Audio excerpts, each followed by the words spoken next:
नवे मौजू नाल हाज़र होया।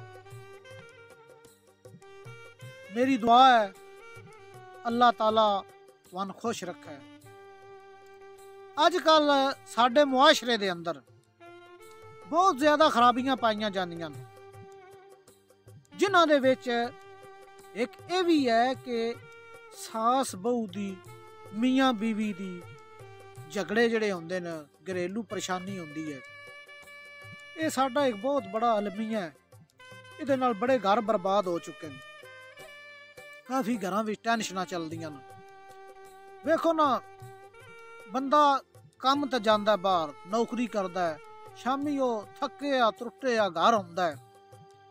घर जनाब अग्गे बीवी वखरा रोना रोना शुरू कर देंदी है।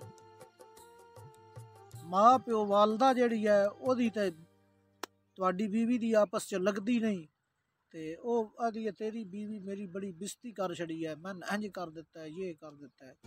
ओहदे विच हुण जेहड़ा ओह हुंदा ना शोर जिन्ना दिन, ओह बेचारा मजबूर हुंदा है कि वालदा दी मन्नत घर जांदा है, बीवी दी मन्नत जन्नत जांदी है। ये गल वालदा दे वालदैन वालदा दे पैरां थल्ले जन्नत होंदी है ना, मां दे पैरां थल्ले जन्नत होंदी है। ते जे अगर वो बीवी दी मन के वालदा नाल उच्ची नीवी करदा ते फिर भी बेइज्जती वखरी है। बंदे भी आखसन यार माऊ नाल इंज करदा है। ते दूसरा ये है कि गुनाहगार इहदे विच ना कुछ शरी लिहाज नाल कुछ बारीकियां न, उन्हां बारीकियां उत्ते अज बहस करनी है। मैं बिल वालिदैन एहसान कि वालिदैन नाल अच्छा सलूक करो, उन्हां नाल भलाई करो। उस भलाई दा यह मतलब है, भलाई ये हुंदी है कि उन्हां दी तुसी खिदमत करो जिस वे बुढ़े हो जांदे ने। उन्हां दे खाण पीण दा, उन्हां दे लिबास दा ख्याल रखो, उन्हां नूं खुश रखो, उन्हां नाल ऐसियां गल्लां करो जिहदे नाल ओह खुश होण। ऐसी गल ना करो कि तुहाडे वालदैन नाराज होण। बाज़ दफा इंज हुंदा है कि वालदैन एक गल बार बार आंदे न ते बंदा अगों बच्चे तंग आ जांदे न, पुत्तर दियां तंग आ जांदे न। एक कम ओह आखदे न बस अब्बा जी कर ते दित्ता, तुसीं फिर आखदे हो बार बार। इस तरह ना आखो, क्योंकि जिस वे तुसीं बचपन विच हुंदे हो ना, ते एक गल बार बार बच्चा आखदा है ते ओहदे उत्ते ओहदे वालदैन जेहड़े ना ओह मारदे नहीं, ओह परेशान नहीं होंदे, ओहदी गल मनदे न। अमूमन तुसी वेखदे रहिंदे हो, फिल्मां च वेखदे रहिंदे हो, सोशल मीडिया ते वेखदे रहिंदे हो। इस तरह दे सबक आमोज वीडियो भी काफ़ी होंदियां न। जेहड़ा शौहर और बीवी दा रिश्ता है, यह बड़ा नाजुक होंदा है। इहदे विच इंज हुंदा ना कि तुसीं आउंदे हो बाहरों कम्मे तो आउंदे हो, तुहाडी वालदा दी बीवी दी लगदी नहीं, उन्हां दी आपस च रौला बंडी होंदी है। हुण वालदा तुहानू कहन तलाक दे छड़, ये मेरी इज्जत नहीं करती। शरीयत विच ये चीज़ मना है। ये गल तुसीं वालदा दी मन के अपनी बीवी नूं तलाक नहीं दे सकदे। जे तुसीं देनी है तो तुसीं गुनाहगार हो। इहदे हल हुंदे न, बहुत ज़्यादा हल हुंदे न। साडे कुराने पाक विच भी इहदा हल है। अगर वालदैन दे हकूक न तो बीवी दे भी हकूक न। मैं तुहानू एक छोटा जिहा वाकया सुनाना, फिर अग्गों तफसील बयान करने हैं कि हजरत उमर फारूक रां दे दौर विच एक सहाबी आन, उन्हां दी बीवी बड़ी सख्त मजाज आई। हर वेले उन्हां मतलब है घर विच लड़ाई झगड़े चलने। ओह हजरत उमर ने उन्हें आख्या मैं जाके शिकायत लाना, क्योंकि नबी पाक सल्लल्लाहु अलैहि वसल्लम रां दी हयाते तैयबा विच ते जेहड़ी गल होवे तो उन्हां जाके दस दियां। ते उन्हां दी रहलत तो बाद फिर पिछे जेहड़े सहाबा अकाबर सहाबा हुंदे हन, खुलफाए राशिदीन ना, जिस वे उमर फारूक रां दा दौर आया, अमीर अल मोमिनीन भी वो आन, ते सहाबा विचों भी बुलंद मकाम आई उन्हां दा। उन्हें आख्या मैं हजरत उमर फारूक होरां शिकायत लाना, वो मेरी बीवी ने समझा सन जरा, ते वो फिर मेरे नाल अच्छा सलूक करसी। लड़ाई झगड़ा नहीं करन लगी। वो जिस वे गए ना हजरत उमरे फारूक होरां को, ते जिस वे अपने ना उन्हां दे घरे दे बूहे गए, अंदरों हजरत उमर होरां दी जेहड़ी बीवी है उस चढ़ाई कीती ते जोर जोर दियां आवाज़ां पईयां। उन्हें आख्या मैं इद्दां शिकायत लैके इद्दां भी ओही हाल है। बूहा खड़का छड़िया उन्हें, मगर वो जो है उन्हें सुनिया ना तो जोर जोर चलाने की आवाज़, तो वापस मुड़ गए। ते हजरत उमर भी बाहर निकल आए। उन्हें फरमाया के गल है, किदें आया है? उस आख्या अमीर अल मोमिनीन मेरी बीवी बड़ी सख्त मजाज है, मेरे नाल बड़ा भिड़दी लड़दी है, ते मैं आया था उसदी शिकायत करन, पर इत्थे तुहाडा भी ओही हाल है, मैं तुहाडे अगे केड़ी शिकायत करनी है। हजरत उमर जड़े उन्होंने फरमाया कि गल ये है कि मेरी बीवी है, मेरी गैर मौजूदगी च मेरे घर का ख्याल रखती है, मेरे घर का चौकीदार है, ये ओदे शरी फरैज में शामिल कोई नहीं। मैनू खाना पका के देंदी है, खाना पका के देना बीवी दे शरी फरैज में शामिल को नहीं। खाना पका के देना बीवी का फर्ज कोई नहीं। कपड़े धोना बीवी दे फरैज में शामिल कोई नहीं। किसी हदीस च मन विखा दो, कुरान पाक च नहीं, किसी हदीस च नहीं। इसी तरह घर की सफाई करना, काफी कप तुहानू मुट्ठी भरना, ये भी बीवी दे फरैज में शामिल कोई नहीं। हजरत उमर फरमाया कि जेड़े कम ओदे फरैज में शामिल नहीं, वो मैं नच्छे खाने पका के देंदी है, मेरे यहाँ बच्चियां संभालती है, मेरे कपड़े धोंदी है, मेरा धोबी भी है, मेरा चौकीदार भी है, वो सारे काम मेरे इतना करदी है। तो जे किसी टाइम उन गुस्सा आ जावे, तो जे उच्चा बोल छड़ा मेरे अगे, तो मैं वो भी फिर बर्दाश्त ना करा, तो फिर ये गलत नहीं न बनती। क्योंकि ये है कि अगर वो किसी टाइम उच्चा बोल ही छड़ा, तो मन हक बनता मेरा, मन बर्दाश्त करना चाहिए।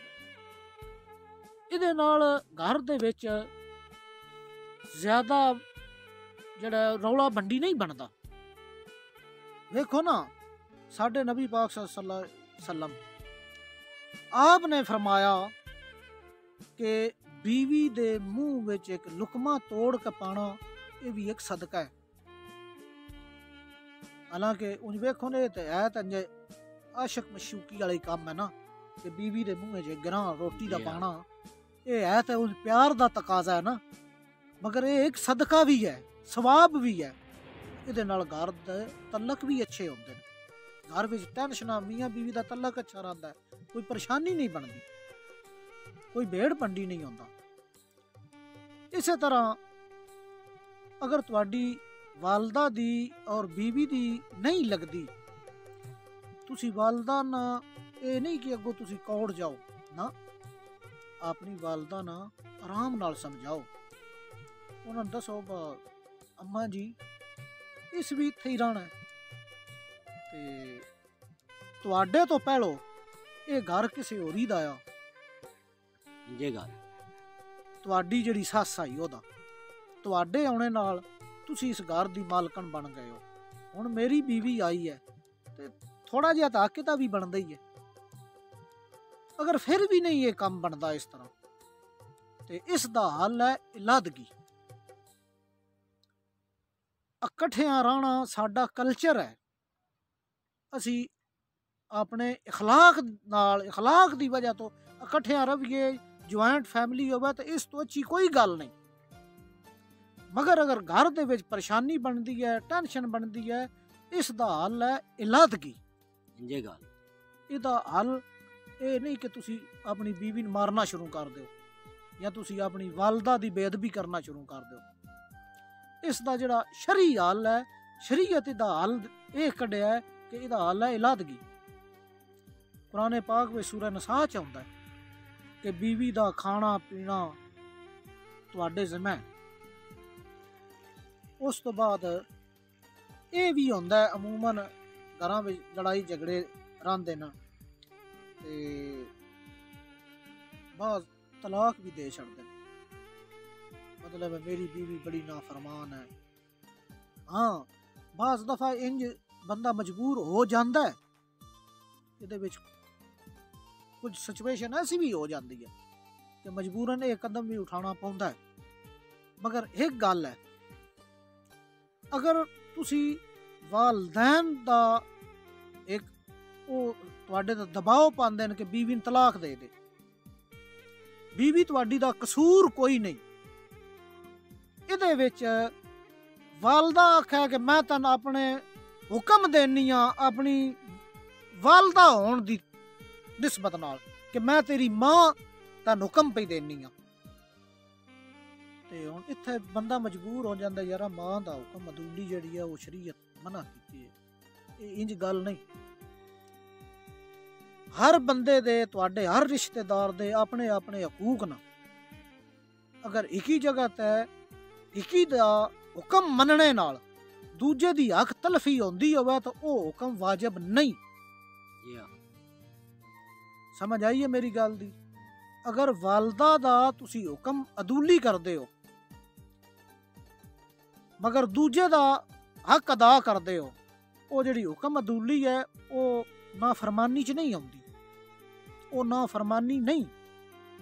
ਹਾਂ, ਅਗਰ ਵਾਲਦਾ ਦਾ ਤੁਸੀਂ ਹੁਕਮ ਮੰਨਦੇ ਹੋ, ਬੀਵੀ ਤੁਹਾਡੀ ਦੇ ਹਕੂਕ ਮਜਰੂ ਹੁੰਦੇ ਨਾ, ਫਿਰ ਤੁਸੀਂ ਗੁਨਾਹਗਾਰ ਹੋ। ਵੇਖੋ ਨਾ, ਹਕੂਕੁल्लाह ऐसे कि हकूकुल्लाह अल्लाह ਦਾ ਜਿਹੜਾ ਹੱਕ ਹੈ ਹੁਕਮ ਉਹ ਮੰਨਣੇ ਵਿੱਚ ਕਿਸੇ ਦੀ ਹੱਕ ਤਲਫੀ ਨਹੀਂ ਹੁੰਦੀ, ਮਗਰ ਇਨਸਾਨਾਂ ਵਿੱਚ ਕਿਸੇ ਦੂਜੇ ਇਨਸਾਨ ਦਾ ਹੱਕ ਮਾਰ ਜੇ ਇਕੀ ਦੇ ਮਤਲਬ ਗੱਲ ਮੰਨ ਕੇ ਤੇ ਉਹਦੇ ਵਿੱਚ ਉਹਦੀ ਹੱਕ ਤਲਫੀ ਹੋ ਗਈ, ਇਹਦਾ ਤੁਸੀਂ ਹੁਕਮ ਮੰਨ ਲਿਆ, ਇਹਦੇ ਵਿੱਚ ਤੁਸੀਂ ਗੁਨਾਹਗਾਰ ਹੋ। ਇਹਦੇ ਵਿੱਚ ਐਸੇ ਹੁਕਮ ਹੁੰਦੇ ਨੇ, ਵਾਲਦੈਨ ਦੇ ਵੀ ਐਸੇ ਹੁੰਦੇ ਨੇ ਕਿ ਜਿਹੜੇ ਮੰਨੀਏ ਤੇ ਬੀਵੀ ਦੀ ਹੁਕਮ ਬੀਵੀ ਦੀ ਹੱਕ ਤਲਫੀ ਹੋ ਜਾਂਦੀ ਹੈ। ਇਸੇ ਤਰ੍ਹਾਂ ਇਕੀ ਦਾ ਕਿਸੇ ਇਨਸਾਨ ਦਾ, ਵੇਖੋ ਨਾ ਵਾਲਦਾ ਹੈ ਉਹ ਵੀ ਤਾਂ ਇਨਸਾਨ ਹੀ ਹੈ ਨਾ, ਵਾਲਦ ਹੈ ਉਹ ਵੀ ਇਨਸਾਨ ਹੈ, ਉਸ ਇਨਸਾਨ ਦਾ ਹੁਕਮ ਮੰਨਣੇ ਨਾਲ ਦੂਜਾ ਇਨਸਾਨ ਬੀਵੀ ਤੁਹਾਡੀ ਉਹਦੀ ਹੱਕ ਤਲਫੀ ਹੁੰਦੀ ਹੈ ਤਾਂ ਉਹ ਹੁਕਮ ਬਿਲਕੁਲ ਨਾ ਮੰਨੋ, ਉਹ ਵਾਜਬ ਨਹੀਂ ਚਾਹੇ ਉਹ ਤੁਹਾਡੇ ਵਾਲਦੈਨ। ਮਗਰ ਫਿਰ ਵੀ ਲੜਾਈ ਝਗੜਾ ਨਹੀਂ ਕਰਨਾ, ਉਹਨਾਂ ਨੂੰ ਪਿਆਰ ਨਾਲ ਸਮਝਾਓ, ਉਹਦਾ ਹੱਲ ਇਹ ਹੈ ਇਲਾਦਗੀ ਹੈ, ਤੁਸੀਂ ਇਲਾਦਾ ਰਸੋ। ਵੇਖੋ ਨਾ, ਇਨਸਾਨ ਇੱਕ ਦੂਜੇ ਤੋਂ ਦੂਰ ਰਵੇ ਤਾਂ ਉਹਦੇ ਵਿੱਚ ਜ਼ਰਾ ਛਿੱਕੀ ਲੱਗਦੀ ਹੈ। ਤੁਸੀਂ ਵਾਲਦੈਨ ਤੋਂ ਦੂਰ ਹੈ, ਬੰਦੇ ਨੌਕਰੀ ਕਰਦੇ ਨੇ ਦੂਰ ਬਾਹਰ ਆਊਟ ਕੰਟਰੀਆਂ ਵਿੱਚ ਨਾ, ਸਾਊਦੀਆ, ਯੂਨਾਨ, ਇਟਲੀ, ਉੱਧਰ ਬੰਦੇ ਕੰਮ ਕਰਦੇ ਨੇ, ਉਹਨਾਂ ਨੂੰ ਬੜੀ ਛਿੱਕੀ ਰਹਿੰਦੀ ਹੈ, ਯਾਰ ਅਸੀਂ ਵਾਲਦੈਨ ਤੋਂ ਇਤਨਾ ਦੂਰ ਆ, ਭਰਾਵਾਂ ਤੋਂ ਇਤਨਾ ਦੂਰ ਆ, ਭੈਣਾਂ ਤੋਂ। ਹਾਲਾਂਕਿ ਉਹ ਹੀ ਭਰਾ ਜੇ ਕੋਲ ਹੁੰਦੇ ਨੇ, ਭਰਾ ਨੂੰ ਤੱਕ ਨਹੀਂ ਰਾਜ਼ੀ ਹੁੰਦਾ, ਕੋਈ ਸ਼ੱਕ ਇੱਕ ਹੀ ਦੂਜੇ ਤੋਂ ਸੜਦੇ ਨੇ।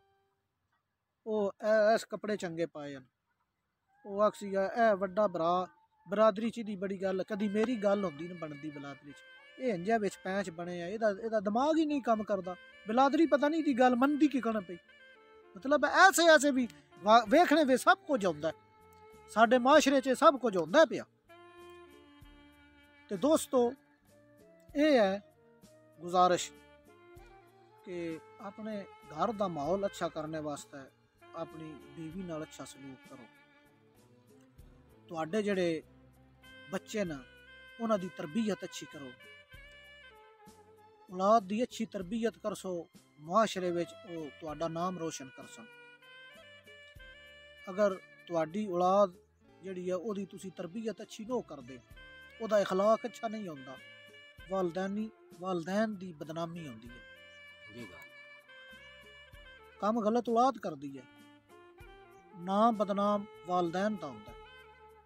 ਇਸ ਤੋਂ ਮੇਰੇ ਅਜ਼ੀਜ਼ ਭਰਾਵੋ, ਬਤਰੀਓ, ਦੋਸਤੋ, ਮੇਰੀ ਇਹ ਗੁਜ਼ਾਰਿਸ਼ ਹੈ ਕਿ ਆਪਣੇ ਵਾਲਦੈਨ ਦੀ ਵੀ ਕਦਰ ਕਰੋ, ਉਹਨਾਂ ਦੀ ਵੀ ਇੱਜ਼ਤ ਕਰੋ।